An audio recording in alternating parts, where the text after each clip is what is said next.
வணக்கம் நண்பர்களே. அஸ்ட்ரோ ராஜாராம் திருச்சி. கன்னி லக்ன லாபஸ்தானத்தில் செவ்வாய் பட்டன் குரு லக்னாதிபதி ஜீவனாதி 3-8 கூடிய செவ்வாயினுடன் 4-7 கூடிய குடியுறவும் சேர்ந்த லாபஸ்தானத்தில் இருப்பது. இந்த இடத்துல வீடு கொடுத்த சந்திரன் ஆட்சி உச்சம் திக்கல பலம் பெற்று மிக ஒளி பொருந்திய நிலையில் இருக்கும்போது இந்த இடத்துல 3 ராசி நல்ல பலனை கண்டிப்பாக செய்யுங்க. ஏன்னா லக்னாதிபதி 3, 6, 10, 11 தான் நல்ல பலன்களை தர வேண்டும். இந்த இடத்துல தான் செவ்வாய் தசை மிகச் சிறப்பான பலன்களை கொடுக்கும். சந்திர திசை குரு திசை 3மே கடல் கடந்து பொருளீட்டும் யோகத்தை உண்டு பண்ணும்.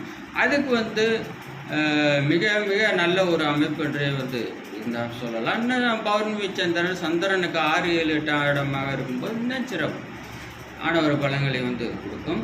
2026 சட்டசபை தேர்தலில் முதல்வர் யாரும் யூடியூப்பில் போய் தமிழில் டைப் பண்ணி சேனல் அஸ்ட்ரோ ராஜன் சொன்ன வீடியோ வரும் 2022 கணித்துள்ளேன். 2024 2026 சட்டசபை தேர்தல் முதல்வர் யூடியூப்பில் போய் தமிழில் டைப் பண்ணாலும் என்னுடைய வீடியோ